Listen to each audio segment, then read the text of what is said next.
Google is watching you. In fact, they even got sued for doing it while you were in incognito mode. But little things like lawsuits aren't gonna stop them from doing it again. They make more than enough money by serving you eerily relevant ads to make up for any fines. So if nothing's gonna stop them, well, you should just give up and throw in the towel, right? Of course not. In part 1 of this series on de-Googling your life, we showed you some options to loosen Google's iron grip, some of which you could argue are even superior to Google's services. And we're back again with de-Googled options for password management, cloud storage, maps, ad management, and YouTube. That's right, 5 whole ways that you can give Google the finger.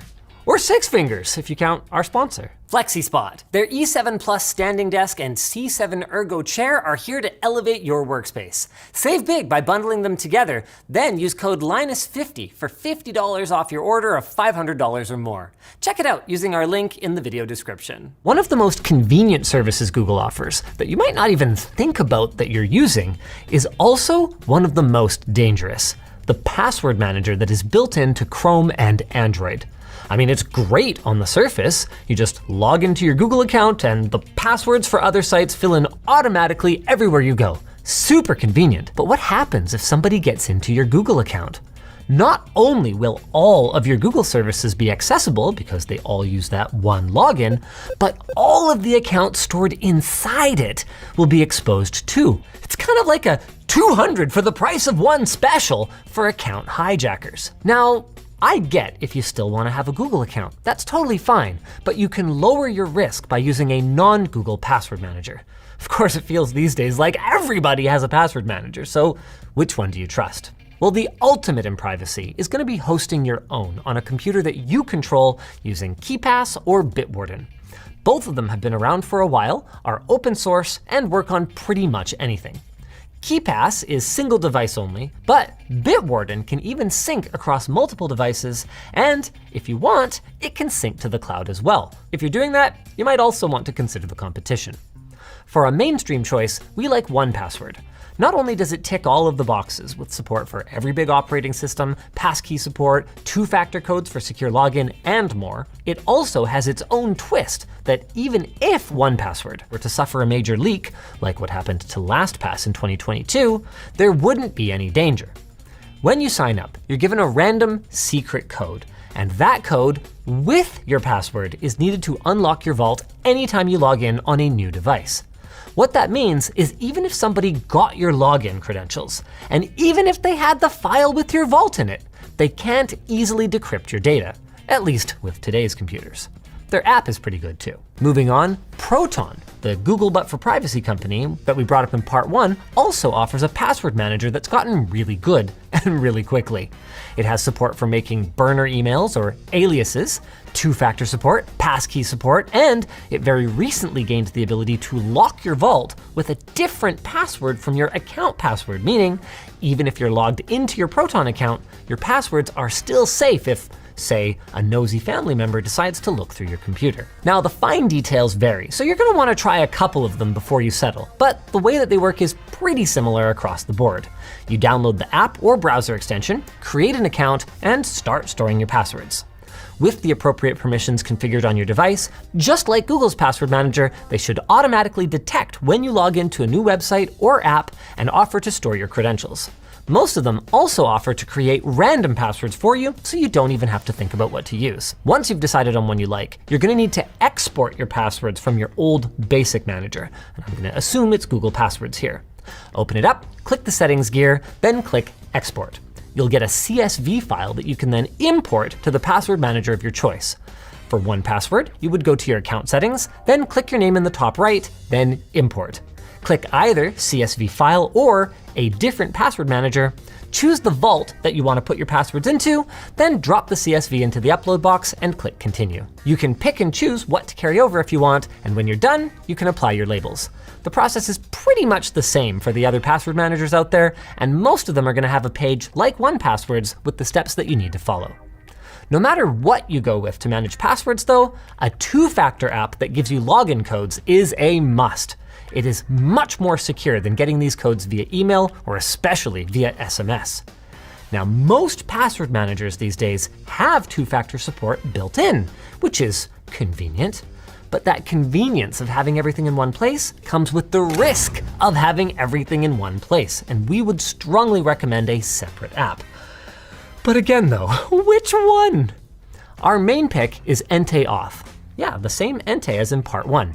It works everywhere and can either be used in the cloud with end-to-end encryption or on a single device without the need for an account. Entei's UI is well thought out and easy to use, plus it even shows you the next code if the current one is about to expire, so you don't have to wait for it to roll over before you start typing. You can even pin, tag, and search your sites, which makes it a lot easier to manage a big list compared to Google Authenticator. They call it a labor of love on their GitHub page, and it really looks like one. Authy is another okay choice with a pleasing look and feel, but compared to Entei, it offers only basic search, which is fine for a lot of people, but there are a couple of things to watch out for. Their desktop app is no longer supported as of March, and your account login is tied to your phone number by default. So if you change your number, you will need to make sure that you update it or you can end up locked out of your account. The good news is that recovering your account only takes a few days, if that happens, and there's not a major security implication to this, because if someone gets access to your phone number, they would also need your backup password in order to get your codes. Now, if you want to use something other than those two options, that's probably fine. Just make sure that it's encrypted and secure if it synchronizes across devices, or that it never leaves your phone. Whatever you use, the way to add codes is pretty much the same. Go to the site or app you want to secure, enable two-factor authentication, then on your app, tap Add and scan the QR code. Enter the code the app gives you into the site, and you should be good to go. Just please make sure you put your recovery codes somewhere safe, and not in your password manager if you can avoid it. If you can't scan the QR code, by the way, for some reason, most sites and apps will let you manually type a secret key instead. Now, migrating from Google Authenticator is a little tricky, but not too bad. You can export your codes as QR codes by tapping the hamburger menu, then transfer accounts, then export. Select the accounts you want to transfer, and you'll get a series of QR codes. At this point though, you'll need another device with a camera that is logged in with the authenticator that you want to use, and then you can use the import function. In Entei Auth, you get there by tapping the hamburger menu, then data, then import codes. Choose Google Authenticator, then scan the codes, one by one. Yeah, it's a bit of a pain because Google expects you to only ever do this if you're upgrading to a new device, but once it's done, and you're free! Free to go anywhere you like! As long as you don't mind Big Google following you around. That's right, Google Maps is so dominant that when Apple Maps came out in 2012, many people considered it literally unusable, in spite of Apple's efforts, because of how poorly it compared to Google's worldwide fleet of vehicles that maps out the roads and takes photos as they go. Now, one popular alternative used to be Waze, but that has also been owned by Google since 2013. Apple Maps, speaking of, finally launched a web app. It went into beta actually the day that we wrote this, and Bing or even MapQuest can stand in for Google Maps in a pinch. But in the spirit of de-Googling, we kind of wanted to find something a little more open, like OpenStreetMap, which makes maps from user submissions and has support for front ends that include some pretty advanced features. Magic Earth, for example, is available on iOS and Android, and on top of offering turn-by-turn navigation and crowdsourced traffic data, it can also act as a smart dash cam with driver assistance to warn of things like forward collision, stop-and-go traffic, lane departure traffic signs, and more. Now, you probably don't want to rely on those features for safety, and we did encounter some odd behavior even just in the basic search functionality, but it's free for personal use, so I'd say it's at least worth giving it a try. And the same goes for Osamand. It has many of the features that Magic Earth does, but also offers plugins to enhance its functions beyond even Google Maps. The only problem is that what I would call 18643 52 Avenue becomes 52 Avenue 18643 Euro style. And I'm not allowed to just type in AVE. It has to be Avenue. Look, you can learn to live with it, but I can also see why most North Americans don't bother. One last option is to use a search engine like DuckDuckGo or Kagi, who we talked about in part 1. Both use Apple Maps, though Kagi offers other sources too. And while neither has the features or tight integration Google does, Kagi offers the option to start navigating via Google Maps, Apple Maps, or Waze so that you can, I don't know, use Kagi to search and then just use Google to, okay, maybe it's mostly only useful for trip planning rather than day-to-day navigation. Now for a big one. Google Drive is so common for cloud storage that for a long time, we even used Google's lax storage limits to back up our entire petabyte server. It's convenient, especially to quickly share files, and their privacy policy claims that they encrypt your data and don't use it for advertising. So a secondary Google account just for Drive could be an option if you don't mind some Google in your life. You know, like a cheat day. But we are de-Googling, and that means exploring other options. There's the big ones, like Dropbox, iCloud Drive, and OneDrive, who all also offer encrypted storage, and even extras like protected vaults that require a password to access. But if your email is also with the company you're using for storage, you need to be careful what you store there in case of a data breach. One way that you can make sure that you're secure is to encrypt your files locally on your computer using something like Cryptomator. Then you can sync those files to any cloud storage you like, though you won't be able to easily share anything uploaded this way unless you also share your encryption key. If you want something a little different, then there are other options like Proton Drive. We mentioned these guys earlier and in part 1 with their email service. And while keeping all of our eggs in one basket is one of the reasons that we're skipping out on Google, Proton offers the ability to use a secondary password to unlock your data after logging in. Again, to prevent someone with access to your computer from digging through your stuff. Proton's biggest problem, though, is that you can't purchase more storage than they offer in their plans, and if you're not on a family plan, that limits you to just 500 gigs, even at the ultimate tier.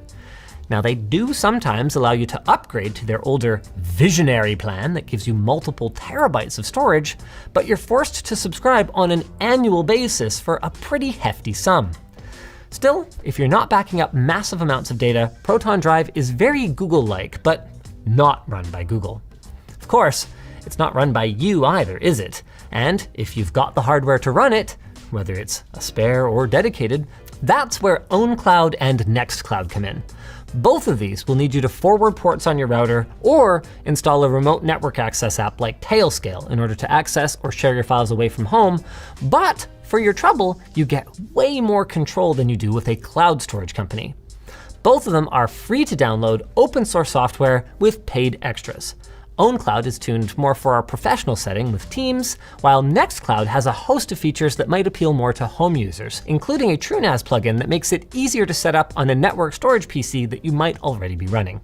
The last big drive alternative we'll talk about is the Swiss Post Service's Tresorit. It's favored by governments and NGOs for its strong privacy and security, making it a great choice for the paranoid. And on top of that, it's actually a pretty good service in its own right. It even provides a plugin if you want to stick to using Gmail, and has apps for every major OS, even a Linux terminal app for your NAS. The files you upload and share are end-to-end encrypted, and if you're extra paranoid, you can also require the person on the other end to verify their email address before they're allowed to download it. All of this comes at a cost, though, with the free version only providing 3 gigabytes of total storage, and the biggest package coming in at 4 terabytes and costing significantly more than Google's options. Though I guess you get what you pay for. Now, speaking of paying for things, I've made my position clear that the ads on ad-supported content are the price, and that blocking them is pretty much piracy. But I've also made it clear many times that I'm not going to tell you what you should do, and the reality of it is, a lot of you are gonna pirate. So, as your friendly neighborhood tech tips man, it's my responsibility to show you the right way to do it, starting with DNS. We talked about DNS in part 1, and several services offer the ability to add content filters to their responses. These are great for apps that normally wouldn't be able to use ad block, and they can even block ads in mobile apps. Again, you can learn more about that in part 1, which we'll link down below. The problem with these services is that they limit the number of lookups that you get per month, and after that, you've got to pay. That's where Pi-hole comes in. Pi-hole lets you run your own DNS filter at home using whichever servers you like, not just those filtering ones. and it's pretty straightforward to set up. We did a whole video on it a few years ago, and I'm just gonna link that down below since it really hasn't changed much. So once you've got it set up, just make sure you don't forget the step to adjust your router settings, both so that your Pi hole has a reserved IP address that doesn't change, and to make sure that that address is the DNS server that your router points all the devices on your network to. As for ad blocking on the web, if you're running Brave, one of the browsers that we featured last time, the built-in Shields feature is pretty decent, and I would probably just stick with that since anything else is going to make you stand out like a sore thumb among Brave users, making you much easier to identify and track, even if you're using a VPN.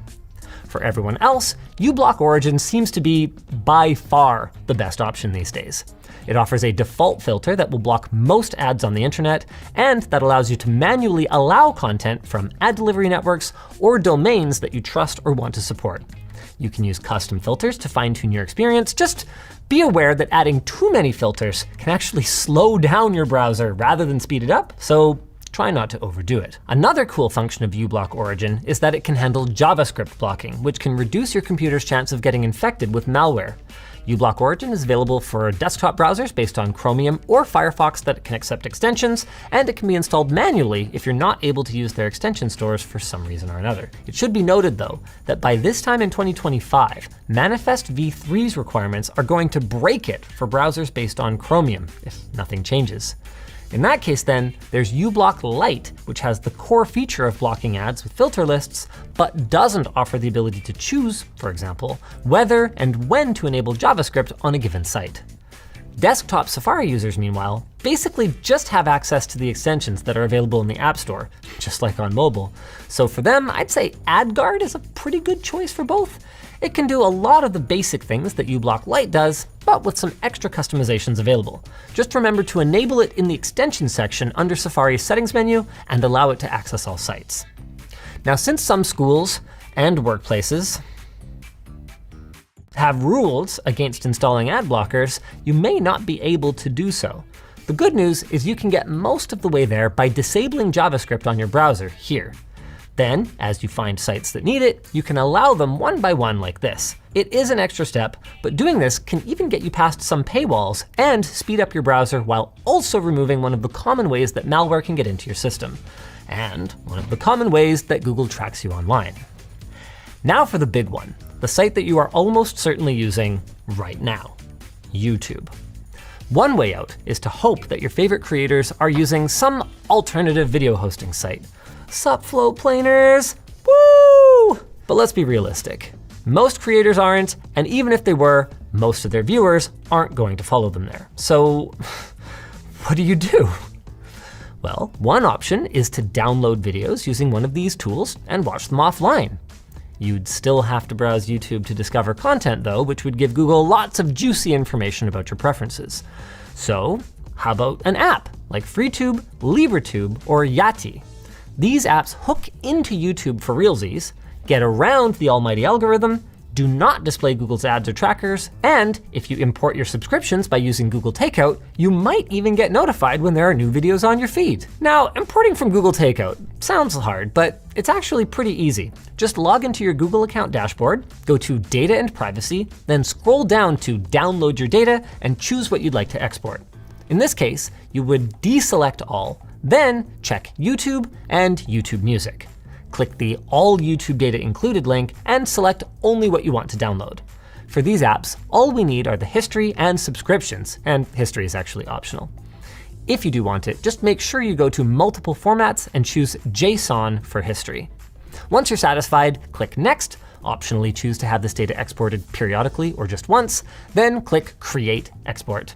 Depending on the amount of data, it could take some time, but eventually you'll get an email with a download link. You can then unzip it and import everything into your front end. In FreeTube, you'll find it under Data Settings. For Android users, there's GrayJay and NewPipe. They hook into popular streaming services, including YouTube, with plugin support that promises to add even more services in the future. Everything shows up on your feed, and they store your playback history, subscriptions, and your playlists locally on your phone or tablet. There's no iOS or desktop app for either though, and according to the FAQ, there isn't going to be one anytime soon. If that's a problem for you, you can also just run your own YouTube using Invidious, which lets you fully customize the way that pages look if you know how. You can even use those other apps with it. Now, like the Cirque search engine from part 1, public Invidious servers do exist, but using them means that you are trusting that the people running them aren't just gonna track you like Google does, or even insert malware. For that reason, it's best to use Tor or a virtual private network, like our frequent sponsor PIA, who we're gonna have linked down below, to hide your IP address whenever you're connecting to servers that you don't own. Since the ones listed on the Invidious site must have no analytics, that makes one fewer way that you can be tracked online. However, these servers are not guaranteed to be as reliable as YouTube's. I mean, say whatever you want about YouTube, it rarely goes down. But what if there were another way? Okay, this is funny. As it turns out, you don't need anything extra or any weird workarounds to watch YouTube without ads. And I'm not kidding when I say this is actually a weird trick. Try this right now. Open up a private window or a browser that you don't use very much, and then go to Bing. Copy the address of this video right now and paste it into Bing. Then click on the thumbnail somewhere around here and what? What? Where's the ad? You're not signed into Bing or YouTube, and assuming you used a random browser that you don't usually use, you've got no ad block active. So yeah, you need to put up with Bing's crummy interface, but either Microsoft is paying Google to be able to show YouTube videos on Bing without any ads, or maybe neither of them ever noticed because no one uses Bing. Either way, I don't know, free YouTube Premium, let's go Bing! All right, that's not really a reasonable alternative to YouTube, and like those alternative front ends and those apps, it's just YouTube with extra steps still, and if Google decides to get rid of them, they will all disappear. But for now, we've at least given you some options to enjoy your favorite creators without giving Google quite as much information. Of course, we aren't done yet, and for part 3, we'd like to hear from you guys. What services do you recommend? What Google services do you want to stop using? Let us know down below while I let you know about our sponsor, FlexiSpot. If you're looking to elevate your work setup from that desk and chair that you picked up at your neighbor's garage sale, FlexiSpot is here to help. Their E7 Plus standing desk has a 4-leg foundation, making it more stable than 2-leg offerings. Plus, it has a weight capacity of up to 440 pounds while in motion, meaning you can absolutely load up your desk with the chunkiest of monitors, peripherals, and more. And if you're worried that your tush isn't going to be fully supported, have no fear, their C7 Ergo chair is designed to relieve pressure and mitigate fatigue during long hours of work or play. If all of that sounds good, you're in luck because FlexiSpot is holding their anniversary sale in August, and you can bundle up both the E7 Plus and the C7 to get a nice chunk of change off your purchase. Even better, you can save an additional $50 on your order of $500 or more with code Linus50. We're gonna have all the details and exactly where to go to claim the deal linked in the video description. If you guys enjoyed this video, go check out part 1 of this series for more on how you too can rid yourself of the alphabet company. Anything sounds ominous when you say it like that.